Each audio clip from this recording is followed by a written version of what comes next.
Man, that first Rayman Raving Rabbids game was great. I can't wait to dive into the sequel game. I'm sure it'll be just as good, if not better than the original. 1 week later. Man, what the hell happened? What did they do to my boy? Just put on that intro. I got a rant to you guys. Get ready. It's about to come out. For self-improvement, crafts, and fitness games, go ahead and turn on YouTube and watch Chat. The first game was a hit, selling over 1 million copies, which is just amazing for a launch title. Thus, almost a year after the first game, Ubisoft rushed out a sequel to make some more money. The second game removes most of the charm and style of the first, but it's still so much better than like half the garbage I have to play. Oh, good God. The story is the rabbits are in the real world and taking it over. Rayman tries to save the day again and gets stuck in a mall, trying to sleuth around and stop the rabbits.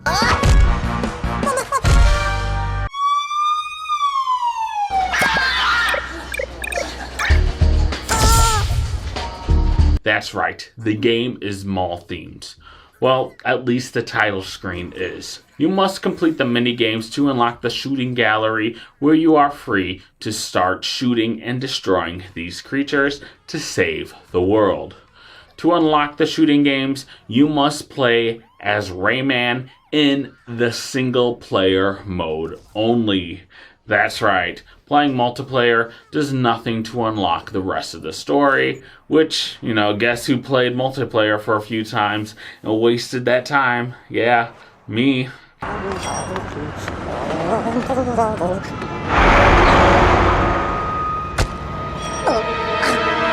The selection screen has each of the mini-games tied into a continent.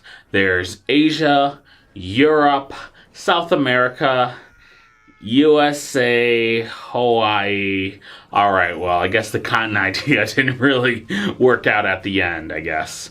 Once you click in, you get to play 6 mini-games randomly selected out of 9 for a total of 45 mini-games in this collection. A pretty hefty and substantial amount. Some of the mini-games tie into the continent, but not really. It's more of a fun gimmick for the shooting than for anything else.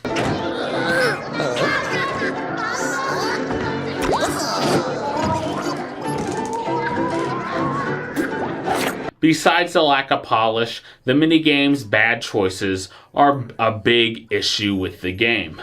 They just aren't as fun as like the first game. Let's talk about Spitter Cells, a Western-themed mini-game in the USA pack, which, that makes sense. America's known for its Western themes. This is a Western mini-game. Bada boom, bada bing. You have to shake the Wii remote to eat carrots, then you swing the remote back and forth to spit into some rabbit's cup. It's a pretty fun idea, but in the old game, they would have like variations on it. It would progressively get harder and harder for where you had like a second round where like some rabbits like would move their cup around and you try to like match your spit to their cup speed in order to get it in. There would be other ideas to expand upon these minigames. Instead, this game only has one variation, and it's on to the next minigame. It's fun for a few moments, but it could use some variety. The same could be said for pretty much every minigame in this collection. It's just a one idea, done. Doesn't have like that progression like the first game has, which stinks. Let's take a look at the Europe pack now.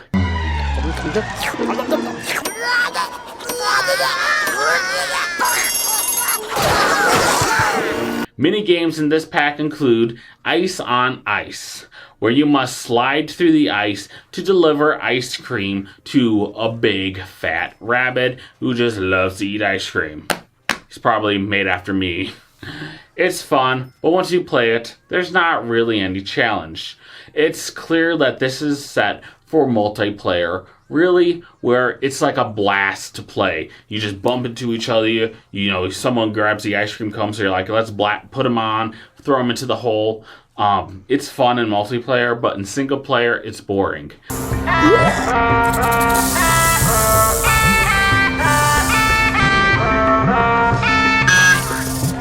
What about Snake Charmer, a game where you must press either A, 1, or 2 buttons to pop up a snake in order? It's easy and it's super boring. Also, these are the first 2 games that showed up, and neither of them truly fit the theme of Europe. I would think like Europe, okay, let's do German themed minigame, where the rabbits are wearing lederhosens and you have to blow that weird horn. Or like a British one where you have to deliver fish and chips to some rabbit. There's different themes you can play on in Europe. Neither of these really feel like that.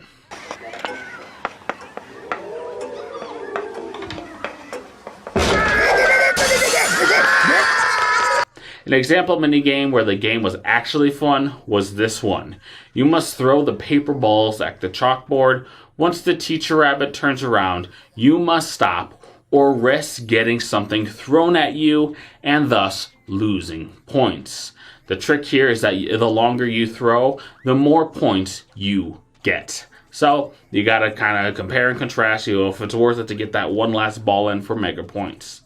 That brings me to one big change with this game, the point system.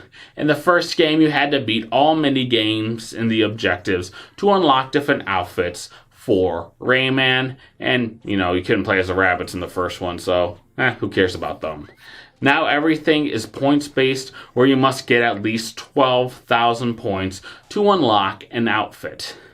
I'd much rather have more of like an objective based for each individual mini game rather than a generalized point system that applies to all of them. It makes some mini games way too easy to get a lot of points in since it wasn't designed for it, or way too hard since it wasn't designed for it at all. One good thing about this though is that the costumes in this game are so much better, with being able to unlock actual licensed characters like the Teenage Mutant Ninja Turtles. You can unlock all 4 of them. You can unlock Altair from Assassin's Creed. You can unlock Indiana Jones and more. It's truly great how these costumes are, and it does motivate the player into playing the game. Despite that sad state of the mini games in this collection, I wanted to focus on the dancing mini game section.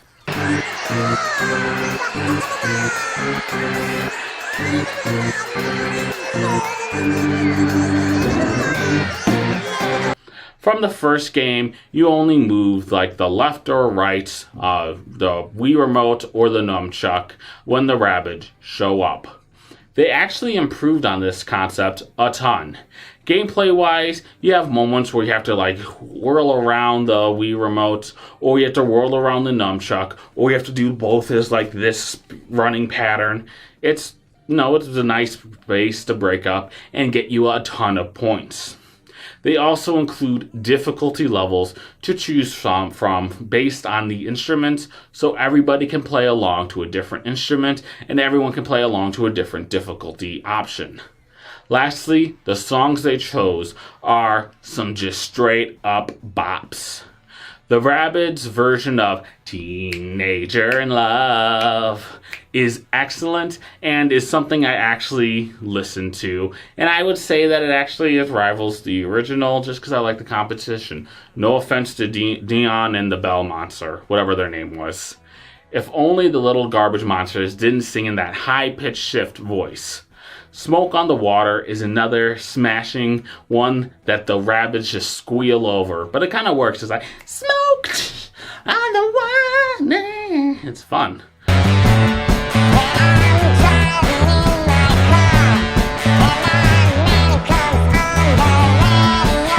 All around, they got some great choices of songs for this game. They don't always match the continents that it's in. I would like Europe to have actually like European songs, South America to have like a famous South American artist, but it's great nonetheless. You can see that this minigame is evolving, and it will continue to evolve until it becomes Just Dance, the really only dancing game available these days. What did disappoint me in this game besides the minigames was the shooting sessions. The opening showed the Rabbids invade the real world, so we must go in and shoot them in the real world to stop them. As a kid, I played this when I was in junior high. The blend of live action and CGI was amazing and truly excited me. I was like, this thing is awesome. It's real life, but with Rabbids. However, now that I'm a grown adult, I am disappointed. It looks so cool, but it plays like ass. What you can shoot at feels severely limited, and objects just kind of bounce off randomly due to a clear lack of a contained field of value. So for instance, I see a rabbit running, I try and shoot it, but it's blocked by an object that's not really in the foreground, but I guess it is. It's just hard to tell with the live action blend. The variety of rabbits is cool, but it doesn't really fit the theme of the level. The levels also go on a bit too long, and there's also some overly drawn out boss battles at the end of each level where you must wait and attack after shooting another 100 or so rabbits that come to try and attack you. Good God, I just want this level to be over. It should be in and out in 10 minutes, not 20. The shooting games aren't all bad, however. Some of the interactions between the CGI characters and the world are amazing. A good example is this one, when the Rabbids attack the desk employees. It's just so clever when they mix the two mediums, the CGI and the live action footage, like the Rabbids opening a door or breaking through a window to jump out. That stuff is so cool. I just wish it happened more often. It just feels like you're just shooting a plain area with these Rabbids. Plus, since it is live action, there's this weird zoom footage to kind of get across the level. It's just weird. Overall, Rayman Raving Rabbids 2 is way worse than the original game. However, it still has its great moments and is much better than most of the trash that I have to play from now on. Oh, God, I'm just thinking about some of the games I have to play. Good Lord.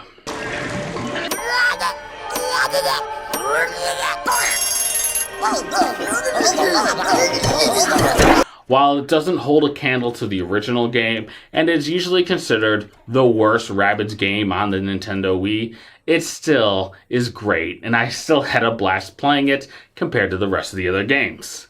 If you have beaten the original game, I recommend picking this one up and enjoying the mayhem for a little bit. And if you have someone to play with, a significant other, family members, then multiplayer is truly amazing.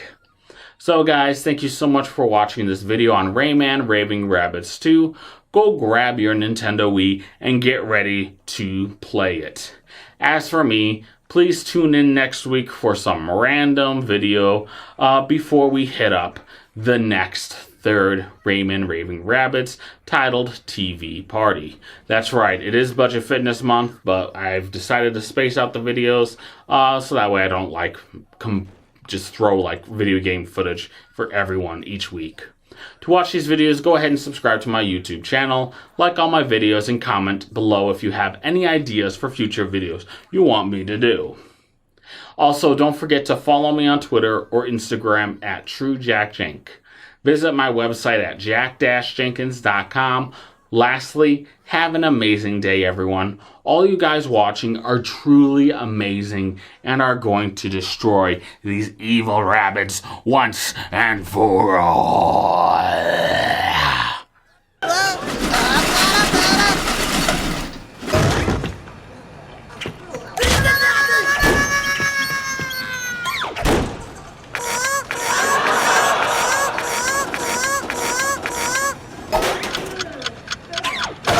Blah, blah, blah,